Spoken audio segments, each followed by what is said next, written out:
In the heart of Manhattan, the office on the 119th floor of Olympus Tower House, piercing the sky like a spear, resembled a glass vial suspended above the clouds, while the rest of the city struggled with the damp greyness of a foggy morning. Eustace, known to the world as Zeus, was swirling a golden whiskey in his glass under specially filtered sunlight. He was the true master of the modern world, the absolute ruler of S Company, the god of data, electricity, and invisible networks. For Zeus, power was not just about the zeros in bank accounts. Power was the ability to end someone's life with a single email. As he climbed to the summit of the technology world, he had not bought his rivals. He had destroyed them. His way of doing business was a modern reflection of ancient lightning, unexpected, devastating, and irreversible. He could wake up one morning and crash a rival firm's stock to the floor, and the next day incorporate that company's patents into his own for pennies. No one wanted to sit at the table with him because, at that table, only Zeus's rules applied. His approach to people was as cold as a surgeon's approach to a cadaver, yet just as fascinating. When he entered a room, the ions in the atmosphere would change, and people would instinctively stand up. He used his charisma as a weapon. Everyone, from the lowest level employee to the most senior general manager, expected both a blessing and a disaster when looking into his eyes. Zeus rewarded loyalty, but this reward was no different from a golden cage. For him, employees were mere mortals, pawns that were replaceable at any moment and could be pushed out of the system at any time. His private life was a complete power battlefield. His wife, Hera, was one of the company's largest shareholders and the chairperson of the board. Their relationship was not one of love, but a nuclear balance. Zeus's endless infidelities, scandals with young assistants or heirs of rival companies, were met by Hera with a silent but deep-seated revenge. Hera was the only person who could limit his power, because some of the codes at the foundation of S Company were only in her fingerprints. They hated each other, but they also knew they could not rule the world without one another. Zeus's life was a perfect combination of excess and control. He would eat dinner by closing down the world's most expensive restaurants, but he was more interested in who would kneel at the table that night than the taste of the food. While shuttling between continents with his private jet fleet, he monitored the movement of every bit in the world through his satellites. For him, privacy was a luxury only he possessed. Everyone else was an open book in his massive database.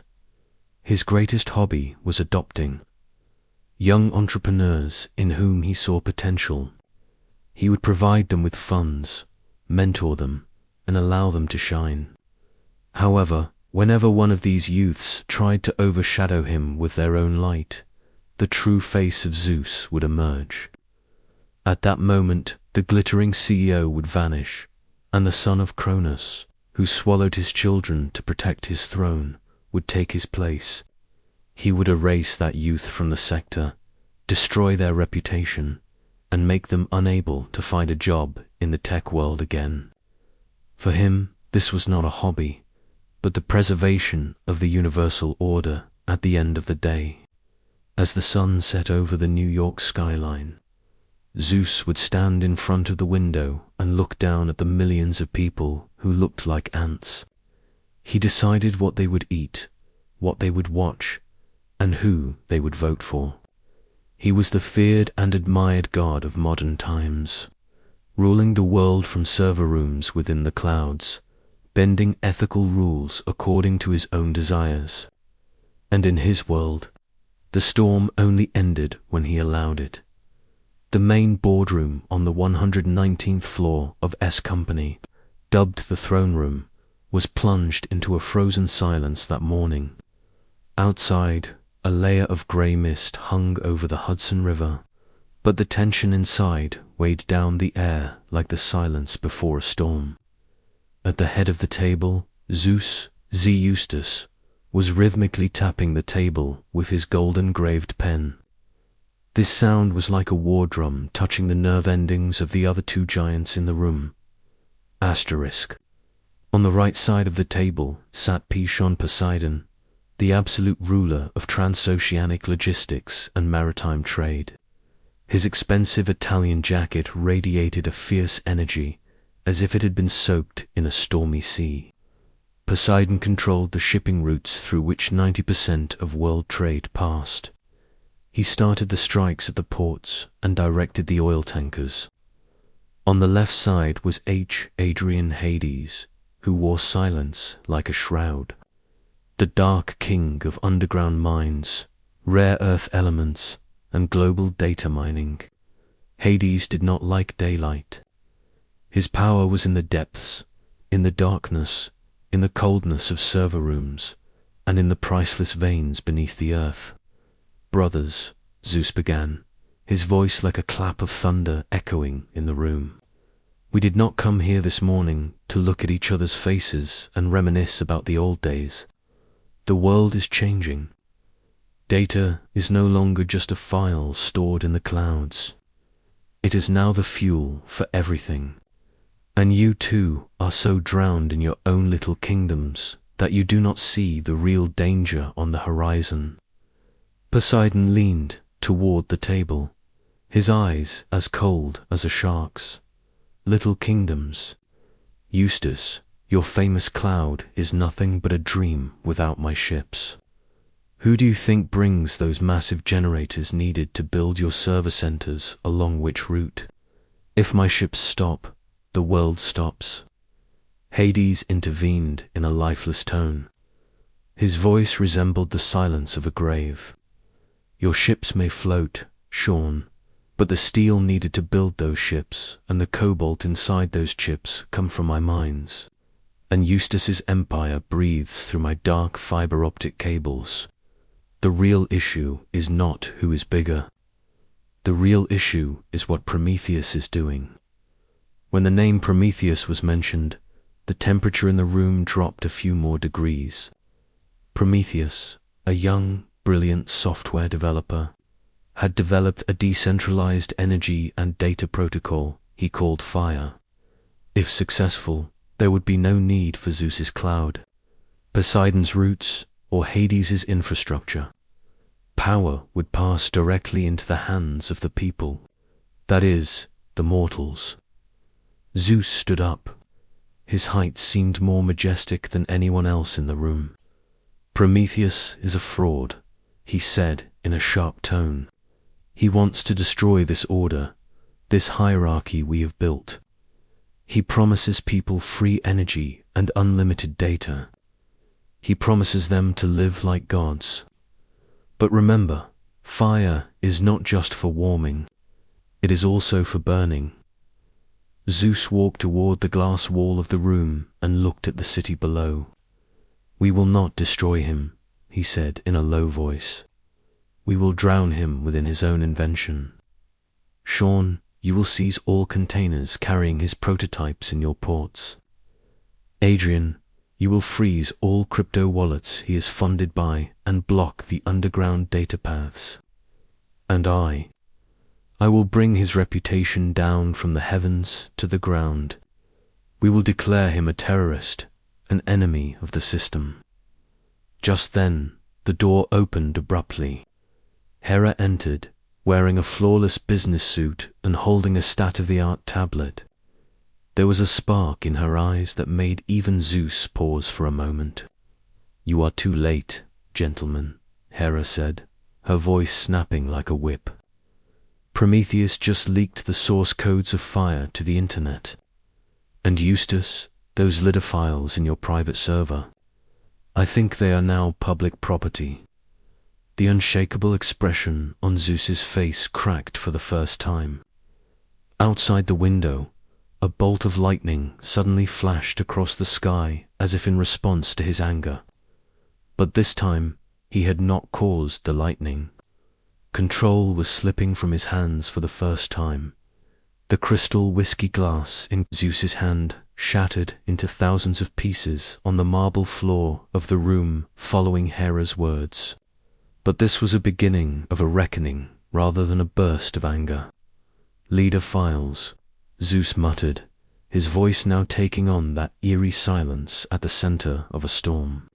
"Hera, I am not the only one who will pay the price for this game. If S Company falls, your beloved chairwoman's seat will also be buried in the dusty streets of Manhattan." Hera did not take a single step back against her husband's threatening manner. "I know how to protect my seat, Eustace. I always sense which way the storm will blow in advance. You should be the one thinking. While you think you are the master of the sky, your wings are about to burn in cyberspace." Zeus turned around and touched a special communication panel on the table that resembled a red button. "Connect me to Athena, now." A few seconds later, Athena appeared on the massive holographic screen in the middle of the room. Athena, the head of strategy and security at S Company, seemed completely devoid of emotion, unlike her father. In her grey suit and slicked back hair, she was a monument to discipline. "Sir," Athena said, her voice digitally smooth, "I have noticed a leak. Prometheus's protocol has now spread to 14% of the global network. People are calling it digital fire. They are sharing data in a decentralized way. We cannot control it. Remove the word cannot from your vocabulary, Athena," Zeus thundered. "Where is Ares?" "Ares has located Prometheus's physical position," Athena said. "He is currently gathering the operational units. But there is a problem. The people are taking to the streets. They see Prometheus as a hero." Zeus looked at Poseidon and Hades. "Do you see? The mortals have taken the fire. If we do not intervene now, none of us will be sitting in these buildings tomorrow morning. Sean, close your ports. Adrian, cut the energy lines. We will plunge the world into darkness so they understand the value of fire. A person left in the dark worships the one who gives light. We will create an illusion as if we were the ones who gave them this fire." Hades rose slowly from his seat. "Eustace, this is very risky. Plunging the entire world into darkness means the financial markets will collapse as well. My mines, your servers, they all stop. Let them stop," Zeus said, with a wild glint in his eyes. "I built this empire from the ashes. If necessary, I will burn it again and build it again." Athena switched the cyber defense system to lightning protocol. "Overload and blow up every node where Prometheus has spread. Blow the transformers. Deactivate the satellites. The world will be blind and deaf for a while." The door to the meeting room opened even more loudly this time. Ares entered, wearing a tactical vest, with tattoos on his neck and anger radiating from his eyes. He was the problem solver of Olympus, the head of the security units. "Eustace, the operation is ready," Ares said, addressing his father by name. "We have surrounded that underground bunker in Silicon Valley. Prometheus is inside, but there are thousands of protesters outside. They are broadcasting live. If we burst in, it will be recorded as a massacre." Zeus went over to Ares and put his hand on his shoulder. "Then give them what they want to watch, Ares. Do not cut the live broadcast. On the contrary, broadcast it on all channels. But show Prometheus not as a hero, but as a traitor who plunged the world into darkness. Athena, manipulate the footage. Show the exploding transformers as if they were his fault." That night, the first transformers began to explode over New York. Zeus watched from the window of his office as the city lights went out one by one. Chaos was beginning below. People were bumping into each other in the dark, getting stuck in elevators, and hospital generators were trying to kick in. Zeus took his phone and approved the text of the emergency speech to be made to the public. The text began, "Dear citizens of the world, as S Company, we are under a cyber-terrorist attack. We promise to bring back order against those who push you into darkness with promises of freedom. The light will return soon. Under my control." Asterisk in the middle of the darkness, Zeus's face was lit only by the light of the tablet in his hand. At that moment, he looked more like an ancient god punishing the world than a CEO. His addiction to power had turned him into a monster wearing the mask of a savior. Darkness had fallen over the modern world like a heavy blanket. The lightning protocol triggered by Zeus's order had shattered not only the digital networks but also humanity's sense of trust. The glittering silhouette of Manhattan had left its place to a bottomless pit at the top of Olympus Tower House. As Zeus watched the burning torches and the sound of horns below, he was startled by the metallic sound of the private elevator. Ares had completed the first phase of the operation and returned with a handcuffed and battered youth. This youth was Prometheus. His hooded sweatshirt was torn, and the blue screen lights reflected on his face had been replaced by traces of blood and dust. However, his eyes were still glowing like embers. Zeus sat at his desk with heavy steps. "Is this the boy who stole the fire?" he asked mockingly. "Did you think a few lines of code could topple this thousands of years old hierarchy?" Prometheus looked Zeus in the eye, straightening his head. "What you call hierarchy is an illusion, Eustace. You just package people's fears and sell them back to them on a subscription model. But the fire is out now.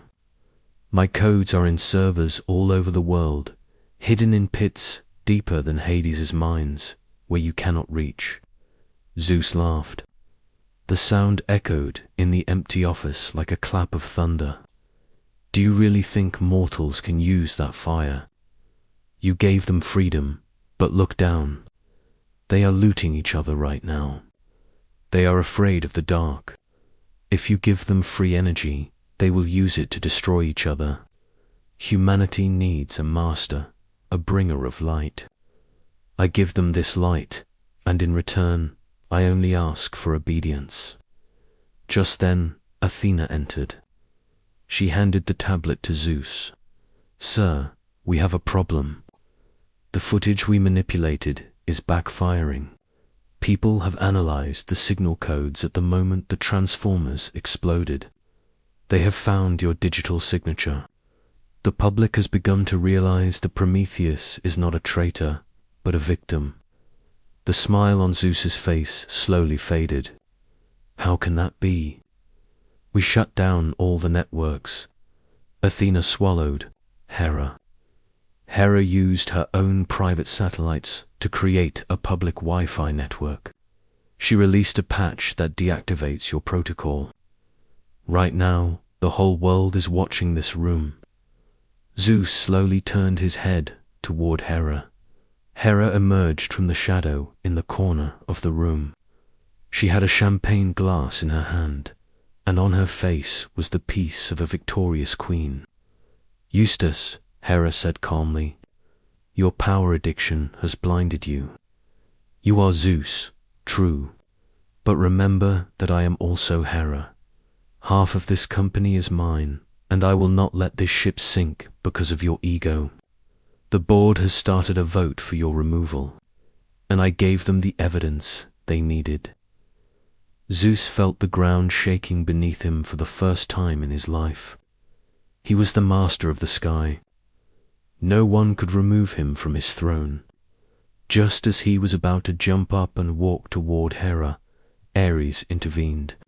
But this time, not to protect his father, but to stop him. "I'm sorry, father," Ares said. his voice raspy. Soldiers sighed with power. And today, power has slipped from your hands. Zeus looked at everyone in the room, one by one. His brothers Poseidon and Hades were looking at him with disgust from their holographic connections. His own children had turned their backs on him. Prometheus was in the corner, watching this divine drama with a slight smile on his lips. "It's over," Prometheus said. "You no longer have a cloud or a thunderbolt. You are nothing but a name now." That night, S Company's shares experienced the biggest crash in history. As Eustace was escorted out of the skyscraper he built under security, the crowd outside was shouting fire, fire. As Zeus looked at the chaos outside through the window of his luxury vehicle, he realized one thing for the first time. True power was not controlling, but being able to give it up. But he was too late to learn that. The city was slowly lighting up, but this time the light was not coming from Zeus's switches, but from the networks people built themselves. The era of the old gods had closed, and the first morning of a digital renaissance had begun. Zeus was now just a former CEO, fallen from the peak of power, mixed among the mortals, a legend destined to be forgotten. As Zeus's magnificent fall echoed in the streets of Manhattan, in an atmosphere that was the exact opposite of this chaos. Adrian Hades sat in a data center deep below the city that almost no one knew existed. Hades' office, unlike his brother's, noisy and glass tower, was a windowless, soundproof shelter filled only with the hypnotic hum of server fans. Zeus loved the sky and the glitter. Hades loved depth and secrets. If Zeus was the visible face of S Company, Hades was its digestive system and memory. As Hades watched the footage of Zeus being removed from the building on his screen, not a single muscle on his face moved. On the desk in front of him was an open database called Underworld, which Zeus could never access. This was where deleted emails, forgotten bank receipts, and all those dirty secrets people thought they had buried in the depths of the internet were kept. "Foolish Eustace," Hades whispered, his voice hung in the cold air of the room. "The brighter your light, the darker your shadow. You never understood this." At that moment, the door opened silently. The person who entered was a young woman who was Hades' right hand and the head of the company's data mining, whom everyone called Persephone, because she was the only one who could bring the freshness of spring to these dark cellars. However, she was also nervous today. "Sir," Persephone said, "Prometheus's code is also trying to seep into our lower layers. If we don't stop it, all the data in the underworld will be opened to the public. This would be the end of not only us, but all governments on Earth." Hades straightened up slightly in his seat. "Prometheus brought the fire, but he thinks that fire will only burn the world above. However, hell does not fear fire. Persephone, activate the STDKX protocol. Do not delete the data, just put them into an inaccessible encryption loop. People will think they know everything, but they will only see what we want them to see." For Hades, Zeus's downfall was not a disaster, but an opportunity. When the sky became chaotic, the underground was always safer.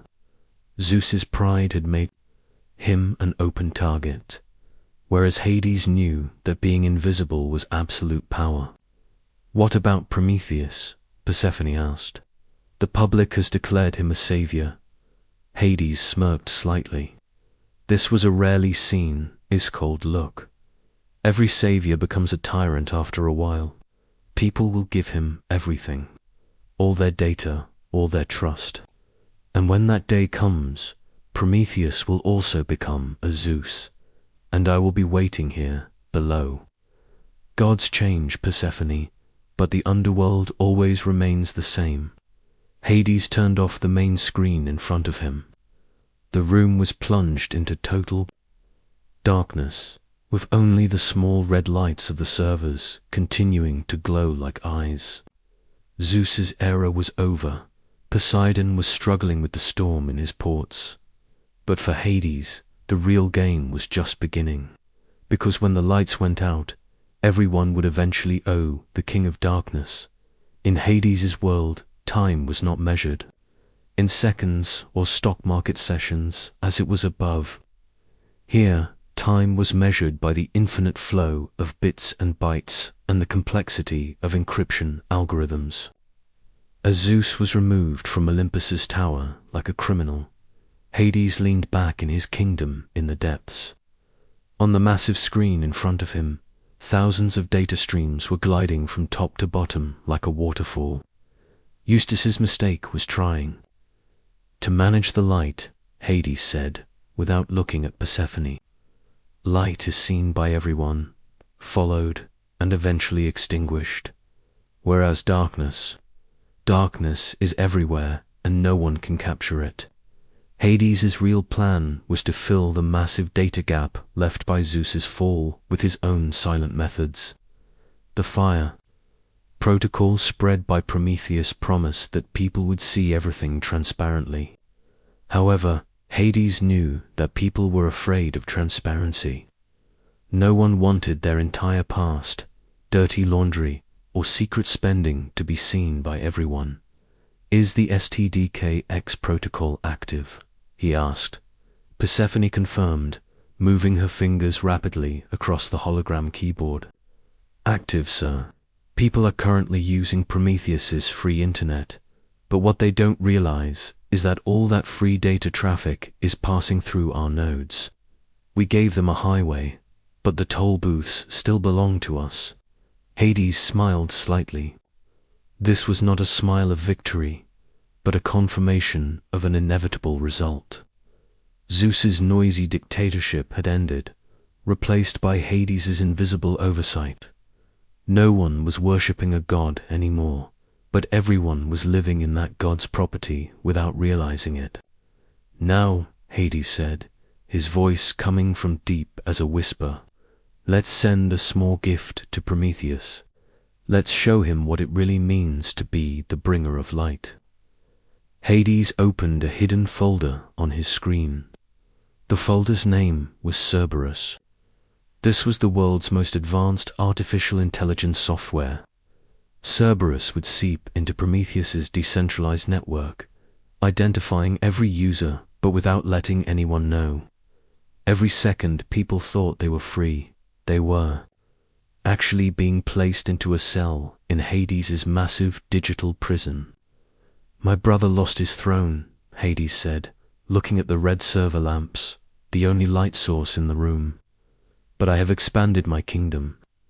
While they celebrate the new world above, I have already bought the foundations of that world." The next morning, when the world woke up, the internet was faster than ever and more free than ever. People were celebrating in the streets. But miles below the city, in Hades's quiet office, another screen lit up. On the screen, the digital footprint of every single person on Earth was being listed one by one before Hades. Zeus's lightning had been extinguished, but Hades's invisible helmet now covered the entire world. The real game had just begun, and the rule of this game was this: as long as you are not seen, you are never defeated. The iron bars of that invisible digital prison Hades built were woven from data codes. While the world thought it had become free, it was actually trapped in a deeper shadow. However, within this perfect darkness, there was a crack that even Hades had not calculated. Hermes, the youngest executive assistant at S Company and the head of logistics and fast data transfer, was neither proud like Zeus nor dark like Hades. He liked the gaps within the system. Hermes was the messenger of the gods, but in the modern world, he was the leaker of information. Hermes had discovered a backdoor inside the STDKX protocol in one of Hades's deep server rooms. While Hades was watching the world, Hermes was watching Hades. But Hermes could not act alone. He needed a mind, a strategy. That is why he went to Athena, who was sitting alone in the ruins of the company's strategy department after her. Father Zeus was fired.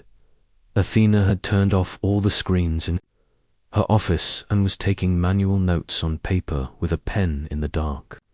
She had withdrawn her hand from the digital world, because she knew that everything digital was now under Hades's helmet, asterisk. You know Hades's game, don't you? Hermes asked the moment he entered the room. Athena did not raise her head. The game is over, Hermes. Our father lost the sky, and we lost the ground. Now we are all a line of code in Adrian's massive database. What if I told you we could change that code? Hermes left a small, glowing USB stick on the table. Prometheus's fire has not been extinguished, Athena. It just went underground. Hades is tagging everyone with the Cerberus software, but Cerberus has a weakness: curiosity. When Cerberus sees data it doesn't know, it attacks to swallow it. If we give it poisoned data, Hades's entire kingdom will collapse from within. Athena put down the pen. For the first time in months, that cold, grey strategic glint appeared in her eyes. A Trojan horse, she muttered, but a digital one. Exactly, Hermes said with a smile. Hades is watching everything, but he trusts his own algorithm too much to realize that what he is watching is a lie. If you write that poisoned strategy, I can inject it into the deepest veins of STDKX. Athena stood up. Between the two greatest powers of the modern world, Zeus's pride and Hades's secrecy, new power was now being born, intelligence and speed. Hades likes to rule the dead, Athena said, taking the USB from the table. But we will send him the storm of the living, the uncontrollable ones. Hermes, go and find Poseidon. Tell him to shut down all satellite communications on his ships and completely disconnect the physical world from the digital. If we want to blind Hades, we must first make the world offline. That night, a first in world history occurred. Poseidon's ships stopped in the middle of the ocean. The virus Athena wrote seeped into Hades's servers, and with Hermes' speed, it spread to the whole world. As Hades watched the data of millions of people being deleted on his screen, he encountered something he could not control for the first time in his life. A void. This final war between the gods would be won neither with lightning nor with mines. This was a war about who told a better story. Athena and Hermes were not teaching people how to store their data, but why they did not need data as dawn broke. There was neither Zeus's glitter nor Hades's shadow over Manhattan. There were only people, lifting their heads from their screens, looking into each other's eyes, and remembering that they were no longer a user, but a human. At the bottom floor of Olympus Tower, Hades looked at empty screens. At the top floor, Zeus looked at his empty chair. But outside, in the streets, Hermes had already started spreading the news of a new world. Years later, in a small coastal town on the Aegean, an old man with white hair, still majestic, was sitting in a coffee house. His name was Eustace. Beside him was his brother Adrian, who was always quiet and dressed in black. Occasionally, they would talk about the old days, those massive clouds and mines they managed. The townspeople thought they were just two retired businessmen. No one knew they were once gods who could darken the world with a single button. And the strange thing was, they didn't care anymore either.